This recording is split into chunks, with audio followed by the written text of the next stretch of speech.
जी, इस वक्त हम गुजरात में जेल चौक से जो रहमान शाही रोड की तरफ जो रास्ता जाता है वहाँ खड़े हैं। ये गुजरात का वो पॉइंट है जहाँ इस वक्त सबसे ज़्यादा पानी खड़ा है। ये भी आप देख रहे हैं कि एक मोटरसाइकिलिस्ट जो है वो इस पानी में से गुजरने की कोशिश कर रहा है और शायद उसके साथ उसकी जो है एक खातून भी हैं और वो पानी में फंस गए हैं। हालांकि बार बार लोगों को जो इस शहर और ज़िले से आगाह हैं कि यहाँ जिस तरह की बारिश हो चुकी है उसमें इस इलाके में आना जो है वो ख़तरे से खाली नहीं है, लेकिन फिर भी लोग जो हैं वो ज़ाहिर है क्या मजबूरी है, क्या मसला है। तो इस वक्त शहर में गुज़श्ता रात 10 बजे से सुबह 9 बजे तक 456 मिलीमीटर जो है वो बारिश जो है वो रिकॉर्ड की गई है। ये आप देख रहे हैं, ये जेल चौक डिस्पोजल स्टेशन के पास हम खड़े हैं और लोग जो हैं वो पैदल भी और चिंगची पे भी आने की, यहाँ से गुजरने की कोशिश कर रहे हैं,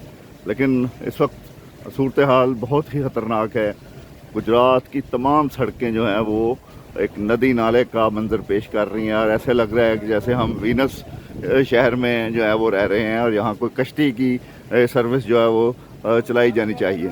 अलबत्ता जो इस वक्त हमारे यहाँ जो बल्दिया का अमला है वो भी जो मुख्तलिफ डिस्पोजल स्टेशन हैं वहाँ पे काम कर रहा है और पानी को जो है वो निकालने के लिए पूरी कोशिश की जा रही है।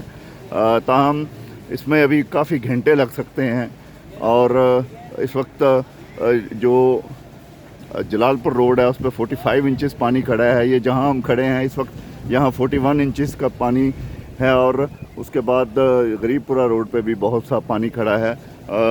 ये भाई साहब जो हैं ये बड़ी मुश्किल में, यहाँ आप देख रहे हैं कि इनका मोटरसाइकिल बंद हो चुका है, इनके साथ एक बच्चा भी है और जो है आगे पीछे भी कुछ लोग आ रहे हैं। तो इस हालात में यहाँ आना जो है बिल्कुल ख़तरे से खाली नहीं है। अल्लाह ताला हम सब का हामी नासिर हो। सब लोग दुआ करें अपने मुल्क के लिए, अपने शहर के लिए और ख़ुद को और दूसरों को ख़तरात से बचाएं।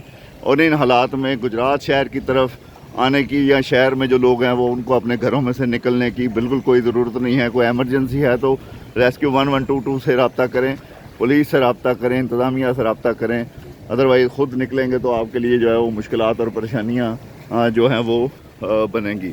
तो इसके साथ ही हम आपसे इजाज़त चाहते हैं।